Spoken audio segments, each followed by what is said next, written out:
Hello, crime scene unit. Welcome back to another long-awaited, I hope, episode of Crime Scene Knits.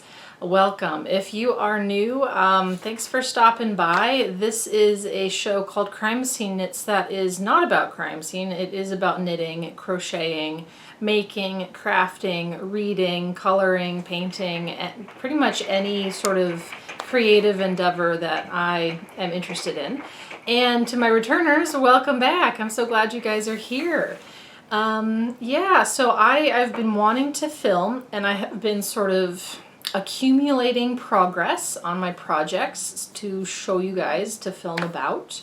And now I'm here. Here I am. And I got to get back into the swing of filming. I used to be, I won't say professional. I was never professional at this. But I do need to get back into practice. I have a super fun outfit on today. I do have like my steampunk goggles.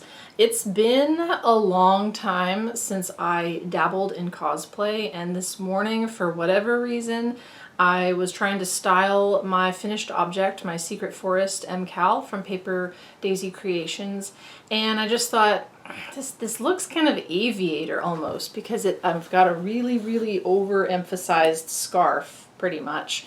And so I'm like, I'm just gonna throw the goggles on. I just want to see what it looks like, and I kind of love it. So I might take some photos in this later today. But yeah, here I am. Okay, so I have projects to show you guys. I have a few things that I've been working consistently on. I know that I've already shown you this, my FO, but what I really would love to do is show you guys how I've been trying to style it, because I think that sometimes when, at least for myself, when I make a really big shawl, I don't know how to wear it other than the traditional, like you drape it sort of, you drape it kind of over your shoulders like this, sort of like kind of, a grandma, older vibe to do it that way. So I was kind of experimenting with wrapping it. So I apologize, I don't have enough camera to get my head and my body in all at once, but like pinning it in the front and in the back to itself so that it almost becomes kind of like a dress. Not sure how practical that would be for all day wear, but then the other thing I came up with was a really long, loose, hangs down in the front scarf. And this one I think is fun, especially with the goggles. I don't know, maybe I'll make an original character with this outfit. I feel like this is someone who flies for a living, and they love fashion. I don't know, the problem I have with making original characters, the only one that I really made that I thought could potentially stand alone from my own person was my character I made, I don't even remember what I named her, with my vacuum cleaner. I'm getting into my TikTok life. I made some TikToks with an original character for cosplay, and if you don't know what cosplay is, it's basically just people dressing up as characters they like, and from TV and movies and cartoons and whatnot. But an original character doesn't come from anything, you just kind of make it up.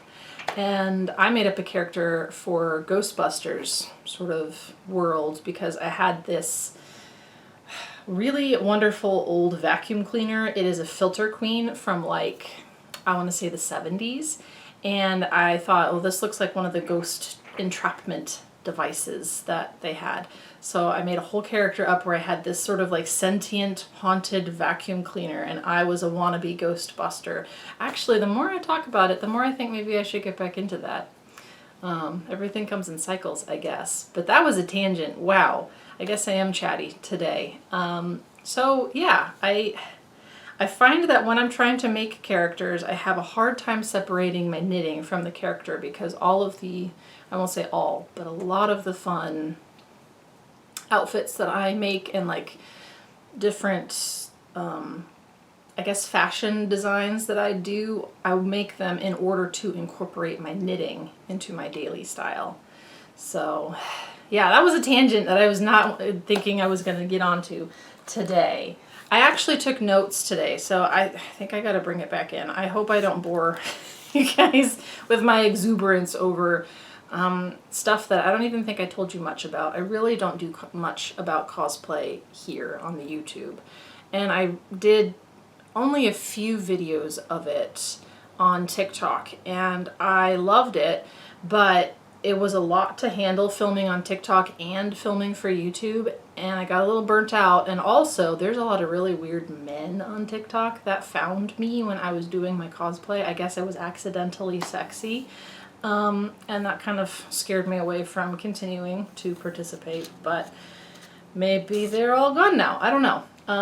But that's what I was thinking about this morning. That was the inspiration for this and the get up. Okay, so my notes. Everything is out of order, and I think that maybe we'll do that this time because that's kind of fun. So we talked about what I'm wearing. That was what I'm wearing. And I really, really love this. I'm going to wear this out today.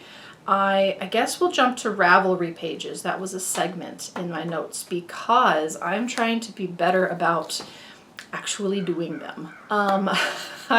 For the past, I think 3 projects consistently, 5 projects ago, I started doing Ravelry pages and keeping up with them and like changing them when I'm finished with a project and uploading photos of the project so that I can look back and see what I made. And this is the Secret Forest is one of the ones where I don't think I took any photos of it. I don't think I uploaded anything. So I need to take some pictures today and upload those so that I have that Ravelry page done. Let's see. Yeah, so the Ravelry pages, it's been new for me. I'm enjoying it. I really kind of like being able to look back at my progress because I do have some old projects, like some really old projects in my Ravelry projects page. And to see the kind of projects that I'm tackling now and the finished project and the finished item and how it looks, I mean, such a huge difference. And I know it's been years, but I'm really proud of myself. My goal would be to enter all of my stash into Ravelry, and you guys will find this kind of funny. I started doing that. I got 2 skeins in, and then I couldn't find the colorway for something that I was entering, and I'm like, this is too much. I give up. So that one is forthcoming still, but one day. I think what I might have to do is just when I buy yarn, I put it in, and just as yarn comes into the stash, I start that way because I have already got, as I'm sure you can see, this is not the half of it.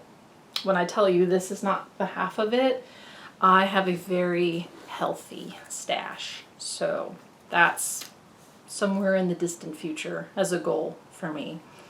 Okay, so I want to talk about my Instant Crush.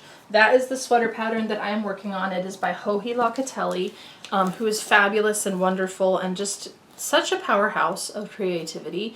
I was just starting to wrap my head around this project, and she's come out with a whole like floor-length duster cardigan look. I don't even know what it's called, but I'm like, oh, slow down for some of us. But I'm really enjoying this make, you guys. I have been using stash yarn for this, and I did stash a sweater's quantity of my first color knowing that I was going to make a sweater with it. But I had a bunch of just impulse purchases of mohair, like single skeins of mohair, and I had no idea what I was going to do with them. And then I saw Joji's Instant Crush, and that is a pattern that requires all mohair, which I'm not doing, but I thought, oh my gosh, this is it. And the other thing is that all of my mohair colors really go together nicely. The thing about this pattern is that, or the thing about my sweater is that my colors 3 and 4 are very, very similar. I have 2 variegated balls, 2 colors, I guess, because everything else is solid. So I have, this is my color 3. This is Christmas Cedars by Chicken Coop Dye Works. I'll let that kind of settle. So you see how there's some red, but there's also gray and kind of a blue-green, okay? So hold that in your mind. This is my color 4. So it's predominantly gray, but there are still pops of green and blue and red in there, all right?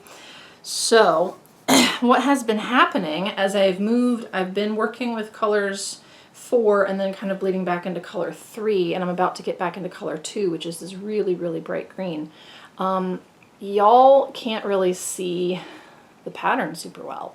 It's there, but it's muddy. It's subtle. And so I am looking at it with my eyes in natural light, and I can kind of see it, but it's not a stark contrast as Hohi has done, where she's got kind of like a brick red and an orange and a yellow and like a pink, and it's really, really obvious when you're changing and doing the pattern. My sweater is not going to look like that. And I updated my Ravelry notes to reflect such, and I've decided, excuse me, that I'm just going to continue, because I don't want to go buy more yarn. I really, really want to use what I have on this project. And that means that I'm going to, I'm sorry, I'm just petting it. I'm going to have to just make do, but this is what we have so far. I'm about to finish the first sort of section of increases, and then I have another section that I go to. I think I've got like 2 repeats of 8 or something, and then I separate for sleeves. So I'm very excited about that. It's just deliciously soft. The other yarns that I'm using are Sustain Me Fingering, from U2 Yarn. That's going to be sort of, so that's the other thing I'm doing differently. That reminds me. You are meant to have 2 strands of mohair for each color, each of your 4 colors, and you hold them double, and then you sort of switch them as you work down your color work. One of my colors is the Sustain Me on its own, just 1 strand of it. And then when I get to a color work, it's Sustain Me plus the mohair. So it's not 2 strands of mohair, it's fingering plus mohair. I did do a gauge swatch, so yeah, pat on the back for me. I don't remember anything about it other than it worked with gauge. So that's what I'm doing. So really it's all going to be in the Sustain Me, and then the color work is what's going to be in the mohair. So that I think makes it even more subtle, because it's not that we're getting a concentrated like 1 color. I don't have enough mohair for that. It's going to be mohair with the original color, which is called Spearmint, which there are flecks of like blue and red in there, so I think maybe they were going for toothpaste, but it's so subtle. This to me just looks kind of like undyed yarn, like colorless, you know. So I'm really, really enjoying this. Once I figured out how to do the raglan increases and how to read Hohi's chart, which was difficult for me, I did require some help with that, and ripped back 11 times because I got it wrong. But once I figured that out, it's been great, and it's just so soft. I do think that most likely by the time I have this done, I'm not going to be able to wear it because it's going to be hot. We have kind of an early entrance into spring this year in Texas, which I hate for us and all of the implications that it has, but that it is what it is. So I'm just making it, and maybe if I have a chilly location I can wear it to, I will wear it, but it might have to wait until autumn this year. So yay. Oh, I think we're out of battery. Okay, we're back. My battery died, so I had to charge it. And then I found that my other battery, my backup battery, had also died, so I had to charge that. So now it's several hours later. I have gone outside to knit, and I made myself a smoothie. So, welcome back to me. Oops, I didn't even have... There we go. I didn't even turn my light on. Gosh, what a mess. Okay. So we talked about what I'm wearing. We talked about my Instant Crush. Now I want to talk about my shawl that I have been working on. This is a really awesome pattern by Barker Wool, Dawn from Barker wool. Sorry, got smoothie in my mouth. Oh, good grace. Okay. So I have been working on this one for a little while, and I am using a wool type that is new to me. It's BFL wool, blue-faced Leicester, I think. Correct me in the comments if I'm wrong. I may well be. But these are the colors that I'm working with. And they are gorgeous and lovely. I know that this one is Grasshopper. I can't remember what this one is called, but I do have a Ravelry page for this project. So if you're just dying to know, I'm the Crime Scene Knitter or Crime Scene Knits on Ravelry. You can go to my page and check it out. But I am so enjoying this shawl. And I know like it doesn't really look like a lot of progress since the last time I put this on social media. I did have to rip back like all the way to the garter because I was alternating skeins and I didn't like the way that the side was becoming really stiff, and so I decided that I was just gonna take my chances and not alternate and maybe do a little bit of alternating when I feed the new skeins in. But this is it. This is my language of fans, not the secret language of fans. I don't know why I thought it was the secret language of fans for the longest time, and it's not secret. It's just the language of fans.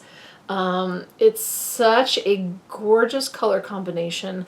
I saw this colorway in sample at Fiberfest this past year, and I couldn't, it was the first thing that I sort of, was magnetized towards. I had to have it, and I wanted it in that colorway because it's just spooky and lovely and beautiful, and the wool. So I've been struggling to describe how much I love the feel of this wool. It's textured, but not scratchy. It's just, the best thing that I can come up with is that it is interesting for my hands as I'm working with this wool, and it smells amazing. I don't know what wool wash they use, but I love it. It's so, so perfect. And it's one of those projects where it's really just a two-row repeat. You only have to remember 2 rows, and then it's just, knit and purl as you go. And so this is like my travel project, so I take it with me. It keeps me sane, and I love it. So I think that the pattern calls for a length of like 63 inches. I have it down here. Let's see. I can't reach it, but I think it's going to be longer, so maybe somewhat this length. And I think what I'll wind up doing is maybe not go quite this long, because this one is, I want to say this is over 5 feet, this one that I'm wearing. I don't know that I need over 5 feet in a shawl, but long enough to wrap and do fun things with. I like that one a lot. Bless you. Bye. It's okay. That was my husband. He sneezes like no one I've ever known. Okay. Next, let me consult my notes. It's literally been like 3 hours since I sat down and started this video. Okay. So I am making some baby blankets for my cats. I have had 2 baby showers obviously for different babies this past weekend. And as I was crocheting those blankets for those babies, my black cat Pancha, or Mochi, God, I don't even know my own children. Mochi would kind of crawl up and snuggle on the blanket while I was working on it and cry if I tried to take it from her, which I wound up having to do because it's not for Mochi, it's for the human baby, but Mochi wants a blanket, clearly. So I've started making another one for Mochi Lenore. It's a little bit wonky. I am doing increases incorrectly, I think. Just making a simple square blanket. So I'm using Bernat blanket yarn, just 1 skein of each color. I've got this stuff. I don't remember what this is. I'm not going to make a Ravelry page for these. These are just kind of improvised patterns. This will be for Poncho Marie. And I'll make one for Taylor as well, so everybody's even, so she'll have the gray. And I'm gonna mix and match these colors, and I'm working on that because my cats are so needy. And Mochi was very disgruntled when she realized that the blanket I was making was not for her. Now she's really happy with this one, and I have caught her snuggling on it, so that's good. That means she likes it. Let me just... Yes, okay. I just want to make sure that I was actually filming. I didn't want to be talking that much and not film. That would be very bad. Okay.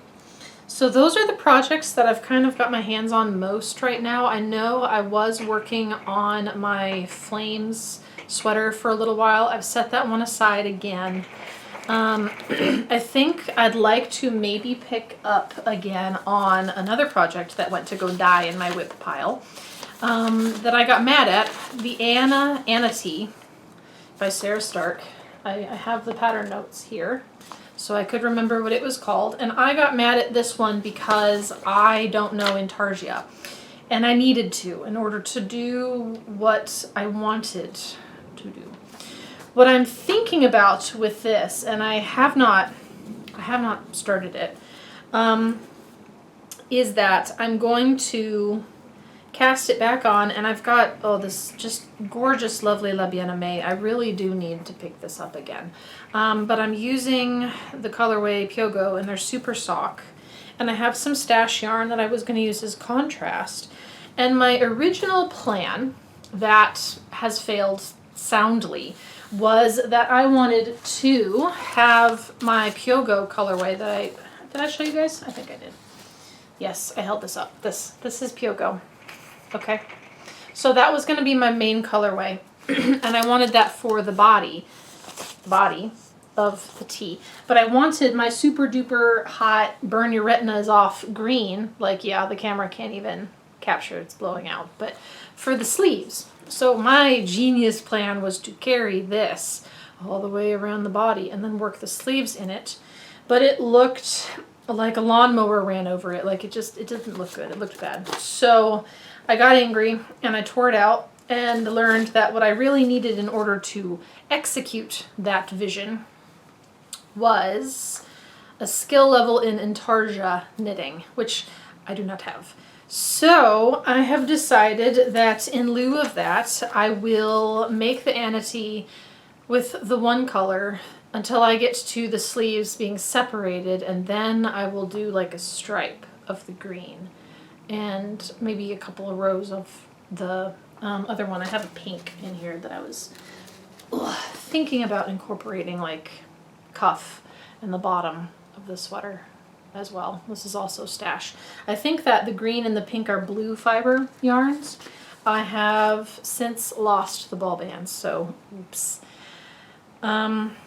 So that, let's see, what else do I have? Oh, I made a cheeky purchase, a couple of cheeky purchases actually, and they're not strictly related. One of them is not related to yarn in any which way, but this one is kind of related. I was watching the Grocery Girls, as we all do, and I saw this on there, color this sweater, and I thought, you know what?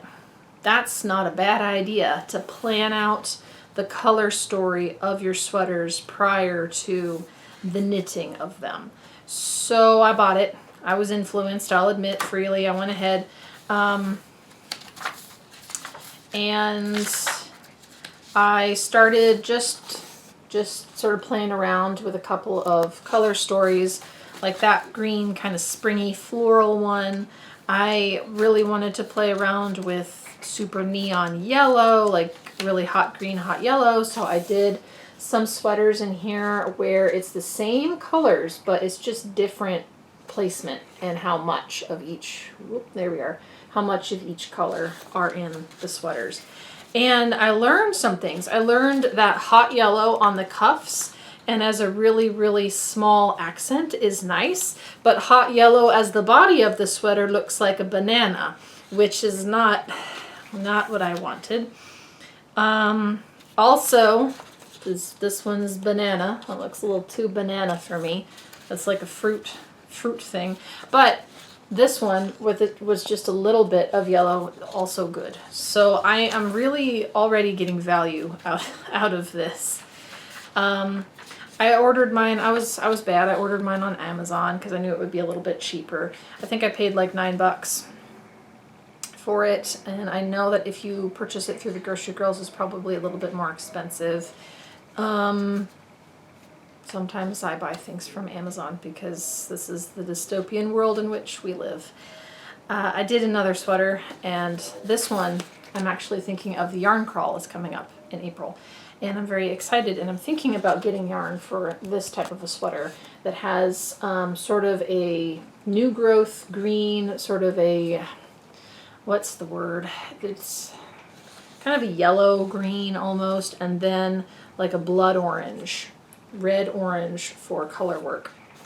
There is a La Bien-Aimée colorway for each of those that I really adore. So I might be getting a sweater's quantity come the yarn crawl. And then I just kind of played around with colors for accents. So I did one sweater, where's my hand? Where I incorporated, there we are, where I incorporated some blue, some really, really deep blue, like indigo almost. And then I have one where there's some yellow for the cuffs and the sleeves, and there's some blue as part of the yoke color work. And then this one I just went crazy with the yoke, and I did like a floral sort of color progression, and then just a line of blue on the neckline, the cuffs of the sleeves, and the waistband.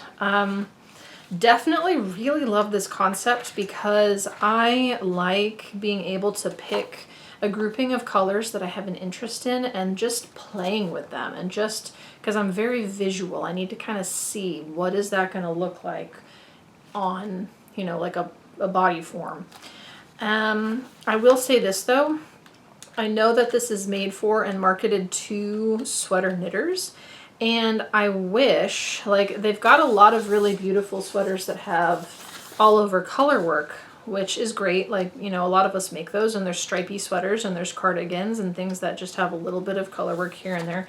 Here's kind of what all of the sweaters look like.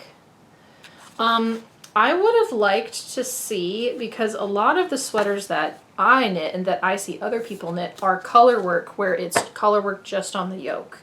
And so there's different shapes. I would have liked to have a few pages of a sweater that looked like that and just had shapes for color work here at the yoke. And they don't have any, so I kind of jimmied my own with one of the other sweaters in there. But it's a really, really good idea, and I think there's probably a market for around 2 of that, because I'm going to use up those sweaters pretty quickly. I've been notoriously bad at finishing coloring books that I buy, but this one I feel like is sort of prep work for making a sweater. So not sponsored, never sponsored. I'm nobody, no one wants to sponsor me, but I liked it, I enjoyed that, and I think that it served the purpose that I bought it for, so yay. Cheeky purchases. Oh, I have a cheeky purchase that I put away in my cabinet. I'm so sorry. Stare at the yarn for a moment. Oh. I'm gonna like reach around my lights here. Oh. Okay. So, I have a great number of La Bien-Aimée yarn that I covet. And I would like to start putting together some garments with them. I do have my Neons and Neutrals book that I have just been dying to cast something on from. And so I'm kind of stockpiling yarn, but with purpose. I want to be a little bit more thoughtful with my purchases this yarn crawl. So I decided to go ahead and get a skein of yarn. This is kind of that dark, almost indigo blue that I was playing with in my sweater coloring book. This is a DK. It's the Merino DK in Winterfell. And I've been just sort of daydreaming about this color for a long time. So I'm really excited to have it. And I thought about making a hat with it, but I don't want to sort of marry it off to a pattern just this second because I know that I'm going to acquire some more yarn that will be a sweater that I think this would like to be a part of. So I'm going to just sort of hold it until such time as I have a sweater to incorporate it into, probably as color work or maybe something, a pop on the cuffs. And then I found a pom-pom, and I think you can see why I couldn't leave it behind. I don't need this. I don't have a hat pattern right this second that I know I'm going to make, but I love big bed wool. I like the interchangeableness of them. And this is like my color green. So I had originally thought, okay, maybe I could pair it with this and it would look cute with this, but I almost want sort of like a cream or an off-white to pair this with because I think that would suit my style more. So there's my cheeky yarn purchases. Cheeky non-yarn purchase, one of them I've had for a little while, but I'm just sort of finding a lot of Pokemon in stores lately, Pokemon plushies, and I'm just hit with a wave of nostalgia because I was a big Pokemon fan. So I got this, and I use it as a pillow to nap on because it's so squishy and soft. And to the point that my cat gets mad at me for having this on my lap or, you know, holding this when I'm napping because it's Poncho Marie. Everything has to be about Poncho, and she doesn't like when something else is taking up her snuggle spot. So, and then I went ahead and I found Caterpie because he's so cute. And it just makes me happy to see them. I enjoy them greatly. So, just takes me back into the oh-ohs when I had a Game Boy and I had Pokemon on the Game Boy, and that was the coolest thing ever. So yes, okay, that's all I have for crafting and knitting and collecting things. I do have some other things to share. I don't even know how long we've been going. I didn't check my other clip, so if this is long, I'm sorry. Let's see, gardening. So I have been gardening. I have been gardening a lot this weekend. In fact, I am like, my forearms are, they don't look any bigger. It's been like one day of exercise. I don't know why I expect them to be bigger, but I have been gifted by husband a leaf vacuum and grinder. I keep calling it a leaf incinerator. It's not. It's not an incinerator on a backpack. It's a grinder, but it's so fun when I tell you that I just feel so joyful sucking up all the leaves in our backyard. It's phenomenal. I enjoy it. We're trying to turn the garden over for spring. So Brian, husband of mine, has done the lawn, so it looks awful, but the grass will come back and it will be okay. And we are trying to get our vegetable garden up and running, and so I have been vacuuming leaves and raking and all of these things. So when the garden looks less like a bomb went off, I'll do a little garden tour. But for right now, it's very messy. The other thing is I'm reading, so I'm still reading Sabriel, but I've also cracked open another book. I say cracked open like I did it today. I've been struggling to get myself to read this book. I do not read like I used to when I was a kid. But I'm reading a book, and it is called The Cruel Prince, and I don't remember who it's by, and I also don't have it with me, so I can't read to you the author. I have a lot of feelings with that book. It is a really, really good book, but I have such a hard time with characters in like media having bad things happen to them that watching TV shows and reading books where that happens is difficult for me, which is hard. That's leaves on my roof. Which is hard because stories are not interesting if nothing bad happens to the main character, and so most media, sometimes I find it difficult to engage in. But I'm toughing it out with this book, and I'm gotten into it. So yesterday and today, I've kind of been reading and getting into the story, and I'm like, okay, I can actually like read this. and it's good. It's really, really good. It keeps me on the edge of my seat, and I like it a lot. So I think that I might finish that book soonish, maybe. We'll see. In terms of what I'm wearing, what I was wearing when I started filming is that same Juvia's Place lip oil that I showed you guys last time I filmed. That's what I was wearing, that I would still be wearing if it was the same time as then. Yeah, so that's that. Okay, I'm gonna call it. I'm just rambling, so I think we're probably done for today. Next time I have noticeable progress on one or all of my projects, I will post again. And thanks for hanging out with me. I hope you guys have a wonderful crafty week, and I'll see you on the next one. Bye!